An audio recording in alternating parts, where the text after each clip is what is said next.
رات کا کہیں دوسرا پہر تھا اور سڑک پر پھیلا سکوت ایسا تھا جیسے خاموشی نے زمین کو اپنی لپیٹ میں لے لیا ہو۔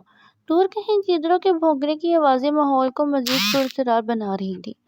ٹھیک اسی وقت ایک پرانی گاڑی ہچکولے کھاتے ہوئے اچانک رکی، جیسے اس نے بھی مزید چلنے سے انکار کر دیا ہو۔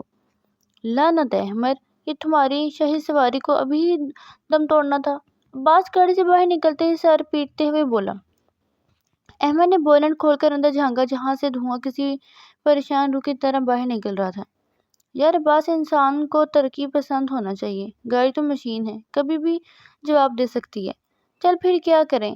احمد نے کندھے اچکاتے ہوئے کہا۔ آگے تھوڑا پیدل چلتے ہیں، شاید کوئی لفٹ مل جائے۔ ابے لفٹ کے بچے، اس سنسان جنگل میں تجھے کون لفٹ دے گا؟ عباس جھنجھلا کر بولا۔ ادھر ہی کھڑے ہو کر گاڑی ٹھیک کر۔ احمد نے ایک بار پھر اندر جھانکا، پھر مایوسی سے بولا، یار مجھے تو کچھ سمجھ نہیں آ رہا۔ اوئے آگے چلتے ہیں، شاید کوئی اللہ کا نیک بندہ مل جائے۔ ویسے بھی موسم کافی حسین ہے، یہ کہتے ہوئے اس نے عباس کا بازو پکڑا اور اسے ساتھ گھسیٹ لیا۔ عباس بےدلی سے اس کے ساتھ چل پڑا۔ ابھی وہ تھوڑا دور ہی گئے تھے کہ اچانک ایک تیز رفتار گاڑی سے ان کی زوردار ٹکر ہو گئی۔ مر گیا یار، عباس زمین پر گرتے ہوئے چیخا۔ اس کی آواز سنسان جنگل میں گونج اٹھی۔ احمد نے گھبرا کر سے دیکھا جو کمر پکڑ کر کرا رہا تھا۔ اوئے اٹھ، ہاتھ دے۔ عباس نے اس کا ہاتھ تھام کر خود کو سنبھالا اور پھر غصے سے گاڑی کی طرف مڑا۔ اوئے گاڑی چلانی نہیں آتی تو نکلا کیوں تھا؟ باہر آ کے دیکھ میرے دوست کا کیا حال کر دیا ہے۔ دروازہ کھلا اور اندر سے دو لڑکیاں باہر آئیں، واضح طور پر گھبرائی ہوئی۔ وی آر ریئلی سوری، ہم نے دھیان نہیں دیا، پلیز معاف کر دیں، آپ کو زیادہ چوٹ تو نہیں لگی؟ احمد اور عباس نے ایک دوسرے کی طرف دیکھا، پھر عباس آہستہ سے احمد کے کان کے قریب جھکا۔ عورت ذات، اور اتنی جلدی؟ اپنی غلطی مان گئی، کچھ گڑبڑ ہے۔ احمد نے آنکھیں سکیڑی، کہیں یہ چڑیل تو نہیں؟ دیکھ ذرا، پاؤں الٹے تو نہیں؟ سنسان جگہ ہے اور ہم دونوں ہینڈسم نوجوان۔ احمد فوراً نیچے جھکا اور لڑکیوں کے پاؤں دیکھنے لگا۔ یار جوتوں میں ہیں، اور وہ بھی برانڈڈ۔ بھوت کب سے برانڈڈ جوتے پہننے لگے؟ عباس نے سنجیدگی سے سر ہلایا۔ اوئے ترقی کا دور ہے، جب انسان ترقی کر سکتا ہے تو چوریلیوں کیوں نہیں؟ ہو سکتا ہے امیر خاندان کی ہوں۔ Shut up, just shut up, Maimoona غصے سے چیخی۔ اگلے ہی لمحے وہ چونک کر ادھر ادھر دیکھنے لگی، کیونکہ احمد اور عباس دونوں نے اپنی شرٹس اوپر کر لی تھی۔ یہ کیا کر رہے ہو تم دونوں؟ وہاں کھلاتے ہوئے بولی۔ عباس نے معصومیت سے کہا، تم نے کہا تھا شٹ اپ، تو ہم نے شٹ اپ کر لی۔ ڈیم اٹ، بند کرو اپنی حرکتیں۔ میمونہ جھنجھلا گئی۔ تم دونوں پاگل خانے سے بھاگ کر آئے ہو کیا؟ احمد نے فوراً عباس کے کان میں سرگوشی کی۔ اوئے ایسے کیسے پتہ چلا؟ عباس نے سنجیدگی سے جواب دیا۔ چپ کر، نہیں تو شک پکا ہو جائے گا۔ کیا خسر پسر کر رہے ہو تم دونوں؟ وہاں نے گھور کر پوچھا۔ نہیں نہیں، کچھ نہیں۔ عباس فوراً سیدھا ہو گیا۔ ہم تو بس یہ کہہ رہے تھے کہ آپ نے ہمیں پاگل کیوں سمجھا؟ وہاں نے دانت پیستے ہوئے میمونہ سے کہا۔ میرا دل چاہ رہا ہے ان دونوں کو سر پر کچھ دے ماروں، ویسے بھی رات ہے، جنگل ہے، کسی کو کیا پتہ چلے گا؟ احمد اور عباس نے ایک ساتھ تھوک نکلا۔ یہ کیا کر رہی ہو تم؟ عباس گھبرا کر بولا۔ تمہیں پتہ ہے نا، اگر اس جنگل میں کسی کا قتل ہو جائے تو روح بن کر بھٹکتا رہتا ہے۔ اور بس، میمونہ نے غصے میں اس کے کندھے پر زوردار مکہ مارا۔ بند کرو اپنی بکواس۔ پھر سے سخت لہجے میں کہا، تم دونوں یہاں سے دفع ہو جاؤ، ہمیں دیر ہو رہی ہے، ہمیں شہر پہنچنا ہے۔ وہاں نے اس کا ہاتھ پکڑا۔ چھوڑا انہیں، چلو۔ وہ دونوں گاڑی کی طرف بڑھنے لگیں کہ عباس فوراً بولا اٹھا، ایک منٹ، اگر تمہارے پاس تھوڑا سا پیٹرول ہو تو دے سکتی ہو؟ ہماری گاڑی کا پیٹرول ختم ہو گیا ہے اور ہم بیچارے جنگل میں پھنس گئے ہیں۔ میمونہ نے شک بھری نظروں سے دیکھا۔ کہاں ہے تمہاری گاڑی؟ احمد نے سامنے اشارہ کیا۔ وہ دونوں اس کے ساتھ گاڑی تک گئیں۔ کیا مسئلہ ہے؟ میمونہ نے بونٹ کھولتے ہوئے پوچھا۔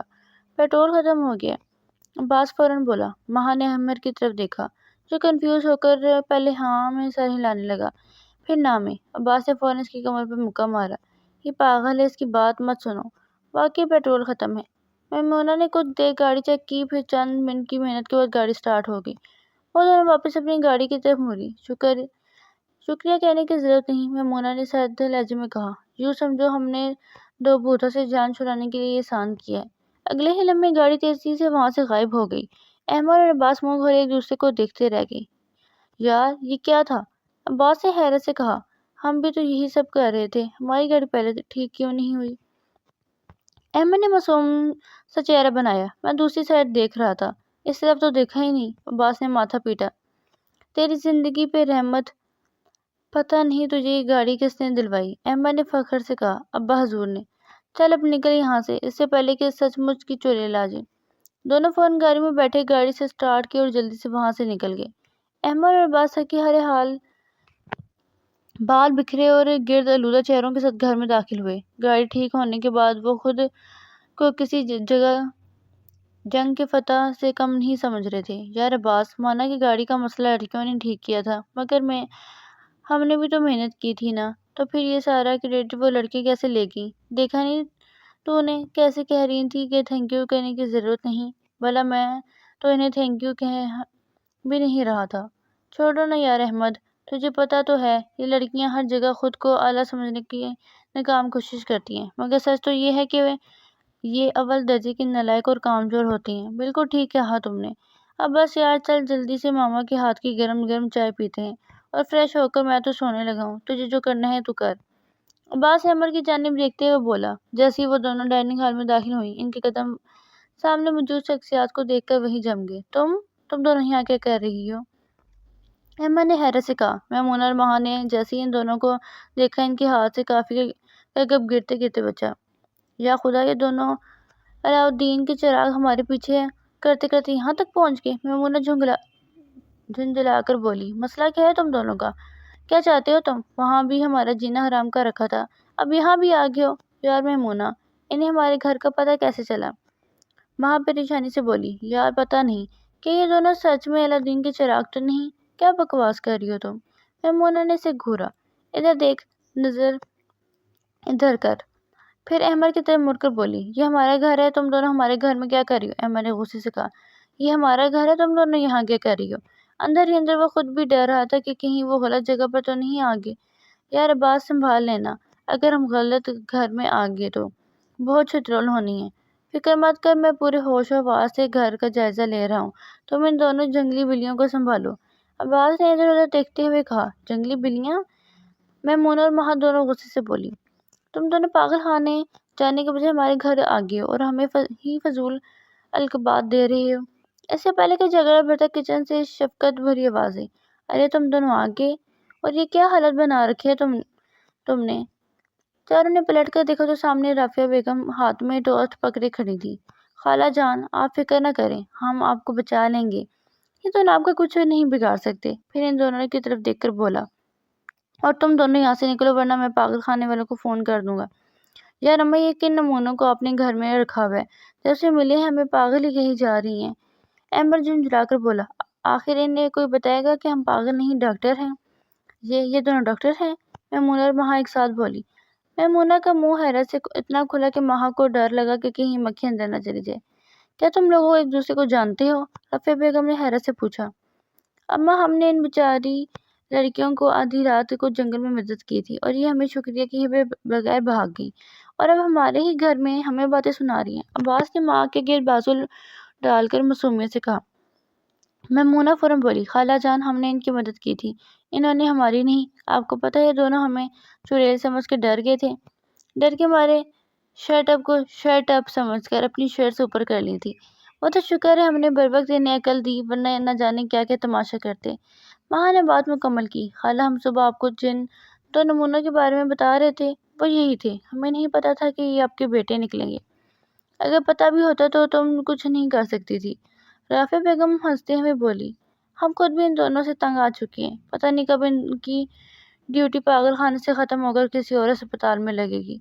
جب سے یہ دونوں وہاں ڈاکٹر بنے ہیں، گھر کو چڑیا گھر بنا رکھا ہے، انہوں نے ٹوسٹ ٹیبل پر رکھتے ہوئے کہا۔ یہ سن کر میمونہ اور مہا کے چہروں پر شرارتی مسکراہٹ آ گئی، جبکہ احمد اور عباس صدمے سے اپنی ماں کو دیکھ رہے تھے۔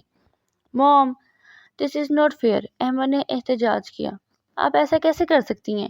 اب جاؤ یہاں سے، رافعہ بیگم نے سختی سے کہا۔ پہلے نہاؤ پھر ناشتہ ملے گا۔ حالت دیکھیے اپنی، ایسے لگ رہا ہے جیسے کسی کشتی لڑا کر آئے ہو۔ وہ دونوں منہ بناتے ہوئے اپنے کمروں کی طرف چلے گئے۔ ادھر میمونہ اور مہا انہیں جاتے ہوئے دیکھ رہی تھی۔ یار سچ میں کیا نمونے ہیں دونوں، مہا ہنستے ہوئے بولی۔ قسم سے ان کے ہوتے کسی کامیڈین کی ضرورت نہیں ہے، سچ کہہ رہی ہوں، میمونہ مسکرا کر بولی۔ اب چپ کر جا، اگر انہوں نے سن لیا تو پھر سے زکوٹا جن بن کر آ جائیں گے۔ اس پر مہا نے زوردار کہکہ لگایا اور پھر ناشتہ کرنے میں مصروف ہو گئی۔ اگلی صبح سورج کی روشنی کھڑکیوں سے چند کر ڈائننگ ٹیبل پر پڑ رہی تھی، جہاں میمونہ اور ماہا پہلے سے بیٹھی پراٹھے اور آملیٹ سے انصاف کر رہی تھی۔ تبھی احمد اور عباس ڈاکٹرانہ ٹیشن میں داخل ہوئے۔ دونوں نے سفید استری شدہ قمیض پہنی ہوئی تھی، بال سلیقے سے بنے ہوئے تھے اور کلائیوں پر مہنگی گھڑیاں چمک رہی تھیں۔ گڈ مارننگ لیڈیز، عباس نے کرسی گھما کر بیٹھتے ہوئے کہا۔ امید ہے جنوب کے امیر طبقے کو ہمارے قریب آنے پر نیند اچھی آئی ہوگی۔ میمونہ نے چائے کا گھونٹ بھرا اور طنزیہ نظروں سے انہیں دیکھا۔ نیند تو اچھی تھی عباس، بس خوابوں میں کچھ الٹے پاؤں والے ڈاکٹر نظر آ رہے تھے، اس لیے تھوڑی بے چین رہی۔ احمد نے آملیٹ کا ٹکڑا توڑتے ہوئے کہا، میمونہ، خوابوں میں ڈاکٹروں کا آنا اس بات کی علامت ہے کہ تمہارے اعصابی نظام کو آرام کی ضرورت ہے۔ ویسے ماہا، تمہاری آنکھیں تھوڑی سوجی ہوئی لگ رہی ہیں، کیا رات بھر گوگل پر پاگل خانے سے بھاگنے کے طریقے سرچ کرتی رہی ہو؟ ماہا نے تلملا کر کہا، احمد، اپنی میڈیکل ڈگری کا رعب کہیں اور جھاڑنا۔ ہم تو یہ سوچ کر پریشان ہیں کہ تم جیسے نمونے مریضوں کا علاج کیسے کرتے ہوں گے۔ بیچارے مریض تو تمہیں دیکھ کر ہی اپنی بیماری بھول جاتے ہوں گے۔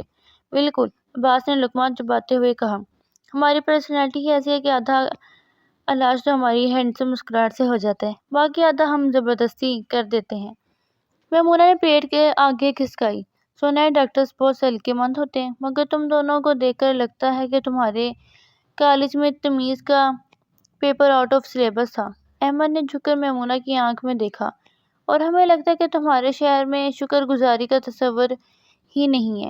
خیر، آج ہمیں ہسپتال جانا ہے، اگر تم دونوں کو شہر کی سیر کرنی ہو تو ہمارے ساتھ چل سکتی ہو، مگر ایک شرط ہے۔ کیا؟ ماہا نے پوچھا۔ ہسپتال میں ہمیں پاگل نہیں، سر کہنا ہوگا، عباس نے سینہ تان کر کہا۔ میمونہ نے کہکہ لگایا، سر، تمہیں تو میں وارڈ بوائے بھی نہ کہوں۔ چلو ماہا، چلتے ہیں، کم سے کم یہ تو دیکھیں کہ یہ دونوں وہاں کیا گل کھلاتے ہیں۔ ہسپتال کی عمارت کافی بڑی اور پرہجوم تھی۔ احمد اور عباس نے جیسے ہی اپنے سفید لیب کوٹ پہنے، ان کی شخصیات میں ایک دم سنجیدگی آ گئی۔ میمونہ اور ماہا پیچھے کھڑی ان کی بدلی ہوئی حرکات اور سکنات کو حیرت سے دیکھ رہی تھی۔ عباس ایک فائل ہاتھ میں پکڑے بڑی تیزی سے راہداری میں جا رہا تھا کہ ایک بری مائی نے اس کا بازو پکڑ لیا۔ اوئے پتر، ذرا سننا۔ مائی نے عباس کو اوپر سے نیچے تک دیکھا۔ عباس نے مسکرا کر پوچھا، جی مائی جی، فرمائیے، کیا تکلیف ہے؟ مائی نے ایک گندا سا تھیلا اس کی طرف بڑھایا۔ یہ ذرا کینٹین تک پہنچا دے، اس میں میرے پوتے کی روٹی ہے۔ تو نیا وارڈ بوائے لگ رہا ہے، بڑی صاف وردی پہنی ہوئی ہے تو نے۔ پیچھے کھڑی میمونہ اور ماہا کی ہنسی نکل گئی۔ میمونہ نے اپنا منہ دوپٹے سے چھپا لیا، جبکہ ماہا ہنستے ہنستے دوہری ہو گئی۔ عباس کا چہرہ فک ہو گیا۔ مائی، میں ڈاکٹر ہوں، ڈاکٹر عباس، وارڈ بوائے نہیں۔ اچھا، مائی نے اسے شک سے دیکھا، پر تو بڑا بھلا مانسا لگتا ہے، ڈاکٹر تو بڑے روب والے ہوتے ہیں۔ چل خیر ہے، یہ روٹی پکڑا دے، نیکی کما لے۔ احمد نے قریب آ کر عباس کے کندھے پر ہاتھ رکھا اور میمونہ کی طرف دیکھ کر بولا، دیکھا، اسے کہتے ہیں عوامی مقبولیت۔ تم لوگ ہمیں ڈاکٹر نہیں مانتی، مگر مائی ہمیں نیک بندہ سمجھ رہی ہیں۔ میمونہ آگے آئی اور ہنستے ہوئے بولی، نیک بندہ نہیں احمد، مائی تمہیں تمہاری اصل جگہ دکھا رہی ہیں۔ سچ تو یہ ہے کہ سفید کوٹ پہننے سے کوئی سر نہیں بن جاتا، تمیز سے بنتا ہے۔ اسی وقت ہسپتال کا سائرن بجا اور ایک ایمرجنسی کیس آ گیا۔ احمد اور عباس کی آنکھوں کی شرارتیں ایک سیکنڈ میں غائب ہو گئیں۔ وہ دونوں بھاگ کر اسٹریچر کی طرف لپکے۔ میمونہ اور ماہا دور کھڑی دیکھتی رہ گئیں۔ انہوں نے دیکھا کہ وہی احمد جو بھی مذاق کر رہا تھا، پوری جانصافی سے ایک زخمی کی جان بچانے میں لگا ہوا تھا۔ عباس بڑی مہارت سے نرسوں کو ہدایت دے رہا تھا۔ یار میمونہ، ماہا نے دھیمی آواز میں کہا، یہ سچ مچ کے ڈاکٹر ہیں، دیکھو تو صحیح کتنے بدل گئے ہیں۔ میمونہ نے خاموشی سے سر ہلایا۔ اس کے دل میں پہلی بار احمد کے لیے ایک انجانی سی ہمدردی اور عزت پیدا ہوئی۔ اسے احساس ہوا کہ یہ پاگل پن دراصل اسے بھاری ذمہ داری کا بوجھ ہلکا کرنے کا ایک طریقہ ہے۔ ہسپتال کی عمارت شہر روک کے شور و غل سے ذرا ہٹ کر تھی، جہاں کی خاموشی بھی کچھ بولتی محسوس ہوتی تھی۔ میمونہ اور ماہا احمد اور عباس کے پیچھے پیچھے اندر داخل ہوتی تو ان کا دل دھڑک رہے تھے۔ دیکھو، یہاں ذرا احتیاط سے رہنا، عباس نے بالوں کو درست کرتے ہوئے سرگوشی کی۔ یہاں کا ہر مریض خود کو کم از کم صدر مملکت یا ہالی ووڈ اسٹار سمجھتا ہے۔ ابھی وہ راہداری میں پہنچے ہی تھے کہ ایک ادھیر عمر مریض، جس نے تکیے کا غلاف سر پر پگڑی کی طرح باندھ رکھا تھا، تیزی سے احمد کی طرف لپکا۔ اوئے ڈی جی خان کے تھانے دار: میری فائل کہاں ہے؟ اس نے احمد کا کالر پکڑنے کی کوشش کی۔ میمونہ اور مہا ڈر کے مارے پیچھے ہٹ گئی، مگر احمد کے ماتھے پر ایک شکن تک نہ آئی۔ اس نے بڑی نرمی سے مریض کا ہاتھ تھاما اور نہایت سنجیدگی سے بولا: جناب عالی، آپ کی فائل پر اقوام متحدہ میں بحث ہو رہی ہے، آپ آرام کریں، جیسے ہی وہاں سے فیصلہ آئے گا میں خود آپ کے دربار میں حاضر ہوں گا۔ مریض مطمئن ہو کر مسکرایا اور باقاعدہ شاہانہ انداز میں ہاتھ ہلاتا ہوا واپس چلا گیا۔ میمونہ نے حیرت سے احمد کو دیکھا۔ تم نے اسے اتنا بڑا جھوٹ اتنی صفائی سے کیسے بول دیا؟ میمونہ: یہاں سچ بولنا گناہ ہے، احمد نے ایک فائل کھولتے ہوئے جواب دیا۔ ان کی دنیا الگ ہے، ہمیں ان کی دنیا میں جا کر انہیں سکون دینا پڑتا ہے۔ دوسری طرف عباس ایک کمرے میں داخل ہوا جہاں ایک نوجوان مریض دیوار سے باتیں کر رہا تھا۔ عباس نے اس کے پاس بیٹھ کر اسے باتیں شروع کی جیسے وہ اس کا پرانا یار ہو۔ یار دیکھو، میں نے تمہارے لیے وہ خاص خیالی بریانی منگوائی ہے، بس ذرا ٹھنڈی ہو جائے تو کھاتے ہیں۔ مہا نے کھڑکی سے یہ منظر دیکھا تو اس کی آنکھیں نم ہو گئیں۔ یار میمونہ، یہ کتنا مشکل کام ہے، ہم تو ایک منٹ میں ان مریضوں سے گھبرا گئے، اور یہ دونوں سارا دن ان کی عجیب و غریب باتیں سنتے ہیں اور ان کا دل بہلاتے ہیں۔ سارا دن یہی حال رہا، کبھی کوئی مریض رونے لگتا تو احمد اسے لطیفے سنا کر ہنساتا، کبھی کوئی عباس کو بھوت سمجھ کر ڈر جاتا تو عباس اسے یقین دلاتا کہ وہ اس کا محافظ ہے۔ ان کے چہروں پر اب وہ شرارت نہیں تھی بلکہ ایک عزم اور ہمدردی تھی۔ دوپہر تک احمد اور عباس کے سفید کوٹ پسینے سے تر ہو چکے تھے۔ ایک مریض نے تو غصے میں احمد پر پانی بھی پھینک دیا تھا، مگر احمد نے صرف مسکرا کر اپنا چہرہ صاف کیا اور دوبارہ اس کے علاج میں مصروف ہو گیا۔ شام ہوتے ہوتے ان دونوں کی ہمت جواب دے گئی تھی۔ جب وہ ہسپتال سے باہر نکلے تو ان کے کندھے جھکے ہوئے تھے اور آنکھوں میں تھکن کا سمندر تھا۔ گاڑی میں شاپنگ مال جاتے ہوئے بھی خاموشی چھائی رہی۔ مال پہنچ کر جہاں لڑکیوں نے رنگین دکانیں دیکھی، وہیں احمد اور عباس نے پہلی فرصت میں ایک خالی بینچ ڈھونڈ کر وہاں ڈھیر ہونا بہتر سمجھا۔ مہا ایک خوبصورت جوڑا دیکھ کر پلٹی تو ان کی حالت دیکھ کر رک گئی۔ یار تم دونوں میں اتنی جلدی یہ تبدیلی کیسے آ گئی؟ کہاں وہ سڑک والے نمونے اور کہاں ہسپتال کے یہ سنجیدہ ڈاکٹرز؟ میمونہ نے احمد کے پاس بیٹھتے ہوئے دھیمی آواز میں پوچھا۔ احمد سچ بتانا، کیا تم تھکے تو نہیں؟ سارا دن ان لوگوں کے درمیان رہنا جنہیں خود اپنے ہوش نہیں، کتنا مشکل ہے نا؟ احمد نے اپنی تھکی ہوئی آنکھیں کھولی اور گہرا سانس لیا۔ پتہ ہے میمونہ، سارا دن ان مریضوں کو دیکھ کر، ان کی بکھری ہوئی زندگیوں کا ماتم سن کر ہم اتنے اکتا جاتے ہیں کہ ہمیں اپنے وجود سے چڑ ہونے لگتی ہے۔ ہمیں لگتا ہے کہ شاید ہم بھی نارمل نہیں رہے۔ عباس نے لقمہ دیا۔ جب ایک مریض گھنٹوں دیوار سے باتیں کرتا ہے تو ہمارے اندر بھی ایک خاموشی جنم لینے لگتی ہے۔ اسی لیے گھر جا کر ہم وہ سب شرارتیں کرتے ہیں، وہ شرٹ اپ والا مذاق کرتے ہیں۔ وہ دراصل خود کو یقین دلانے کا طریقہ ہوتا ہے کہ ہم ابھی بھی زندہ ہیں، ہم ابھی بھی ہنس سکتے ہیں۔ میمونہ اور مہا کے پاس اب کوئی طنزیہ جملہ نہیں تھا۔ انہیں احساس ہوا کہ ان کے ہینڈسم نوجوان دراصل کتنے بڑے ہیرو ہیں۔ I am sorry Ahmed, Maimoona نے نرمی سے کہا، ہمیں لگا تھا تم بس وقت ضائع کرتے ہو، مگر آج پتہ چلا کہ تم کتنے بڑے بوجھ کے ساتھ مسکراتے ہو۔ احمد نے ہلکا سا مسکرا کر عباس کی طرف دیکھا۔ چلو عباس، اب بوجھ کی بات ختم کرو، اب ان چڑیلوں کو شاپنگ کرائیں، ورنہ انہوں نے ہمیں یہی مال میں پاگل مشہور کر دینا ہے۔ سب ہنس پڑے، مگر اس ہنسی میں اب ایک گہرا احترام اور اپنائیت شامل تھی۔ شاپنگ مال سے واپسی پر سب کے موڈ خوشگوار تھے، مگر جیسے وہ گھر کے صحن میں داخل ہوئے، فضا میں ایک عجیب سی گھٹن محسوس ہوئی۔ کمرے کا دروازہ کھلا تھا اور اندر سے رافعہ بیگم کے کراہنے کی آواز آ رہی تھی۔ احمد اور عباس کے چہروں کی رنگت پل بھر میں غائب ہو گئی۔ وہ شاپنگ بیگز وہیں فرش پر پھینک کر اندر کی طرف لپکے۔ رافعہ بیگم شاید بخار و تکلیف میں تڑپ رہی تھی۔ امی، امی کیا ہوا؟ احمد نے ان کا ہاتھ تھاما جو آگ کی طرح تپ رہا تھا۔ اگلے ایک ہفتے اس گھر کے لیے کسی ازمائش سے کم نہ تھا۔ میمونہ اور مہا نے اپنی آنکھوں سے دیکھا کہ وہ دو لڑکے جو باہر کی دنیا کے لیے پاگل تھے، اپنی ماں کے قدموں میں بچھ کے تھے۔ احمد نے ہسپتال سے چھٹی لے لی اور دن رات اپنی ماں کے سراہنے بیٹھا رہا۔ عباس جو کچن کے نام سے بھاگتا تھا، اب خود یخنی بنا کر لاتا اور زبردستی امی کو پلاتا۔ گھر کے سارے کام، صفائی ستھرائی اور امی کی خدمت، ان دونوں نے کسی کو ہاتھ تک نہ لگانے دیا۔ میمونہ اور مہا دنگ رہ گئیں کہ ان کی پست سوچ والے ڈاکٹرز دراصل کتنے عظیم بیٹے تھے۔ ایک ہفتے کی مسلسل تیمارداری کے بعد آخر کار رافعہ بیگم کی طبیعت سنبھل گئی۔ اتوار کا دن تھا، دھوپ صحن میں پھیلی ہوئی تھی اور سب ناشتے کی میز پر جمع تھے۔ رافعہ بیگم اب کافی بہتر محسوس کر رہی تھی۔ اسی دوران میمونہ کے بابا کی کال آئی۔ میمونہ نے فون سن کر مسکراتے ہوئے فون رکھا تو رافعہ بیگم نے تجسس سے پوچھا، بیٹا خیریت؟ تمہارے بابا کا فون تھا؟ میمونہ نے ایک نظر احمد اور عباس پر ڈالی جو خاموشی سے چائے پی رہے تھے، پھر اس نے ماہا کی طرف دیکھا کر ایک معنی خیز مسکراہٹ کا تبادلہ کیا۔ جی خالہ، بابا پوچھ رہے تھے کہ وہ جو آپ لوگ شہر میں 2 لڑکوں سے میٹنگ کرنے گئی تھیں، اس کا کیا نتیجہ نکلا؟ میمونہ نے شرارت سے کہا۔ احمد اور عباس کے ہاتھ وہیں رک گئے، ان کے دل دھڑکنے لگے جیسے کوئی انہونی ہونے والی ہو۔ میمونہ نے اپنی کرسی تھوڑی آگے کی اور رافعہ بیگم کا ہاتھ تھام کر بولی، خالہ میں نے بابا کو کہہ دیا کہ ہم نے دونوں لڑکوں کو ریجیکٹ کر دیا ہے، ہمیں ان سے شادی نہیں کرنی۔ کمرے میں سناٹا چھا گیا۔ عباس نے ایک ٹھنڈی آہ بھری اور احمد نے نظریں جھکا لی۔ انہیں لگا جیسے ان کے دل کا ایک کونا ٹوٹ گیا ہو۔ کیوں بیٹا، وہ تو بہت اچھے گھرانے کے تھے، رافعہ بیگم نے حیرت سے پوچھا۔ میمونہ نے ایک بھرپور مسکراہٹ کے ساتھ احمد کی طرف دیکھا جس کی نظریں اب بھی جھکی ہوئی تھیں۔ کیونکہ خالہ جان، ہمیں ان سے بہتر کوئی مل گیا ہے، 2 ایسے انسان جنہوں نے ہمیں زندگی جینے کا اصل ڈھنگ سکھایا، جنہوں نے ہمیں بتایا کہ قہقہ کے پیچھے کتنا درد چھپا ہوتا ہے اور سچی خدمت کیا ہوتی ہے۔ ماہا نے بھی مسکراتے ہوئے بات مکمل کی۔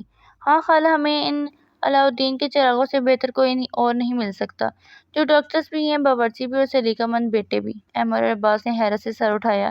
ان کے چہروں پر ایک قدم رونق آ گئی۔ عباس نے فوراً اپنی شرارتی فارم میں واپس آتے ہوئے کہا، مطلب تم دونوں ہم پر فدا ہو چکی ہو، وہ بھی بغیر کسی چڑیل کے جادو کے؟ میمونہ نے کہکہ لگایا۔ شٹ اپ عباس، فدا ہونے کی بات نہیں ہے، بس ہم نے سوچا کہ تمہارے پاگل پن ہمارے بغیر کون سنبھالے گا۔ احمد نے میمونہ کی آنکھوں میں دیکھتے ہوئے دھیمی آواز میں کہا، شکریہ میمونہ، زندگی کے اس سنسان سڑک پر تمہارے ساتھ ملنا کسی برانڈڈ معجزے سے کم نہیں ہے۔ رافعہ بیگم کی آنکھوں میں خوشی کے آنسو آ گئے۔ پورا گھر قہقہ اور خوشی کی لہر سے بھر گیا۔ وہ نوک جھونک جو ایک سنسان سڑک پر چڑیلوں کے تذکرے سے شروع ہوئی تھی، آج ایک خوبصورت رشتے کی بنیاد بن چکی تھی۔ آخرکار ان 2 ہینڈسم ڈاکٹرز کو ان کے جیون کی برانڈڈ بیگمات مل گئی تھیں۔ ختم شو۔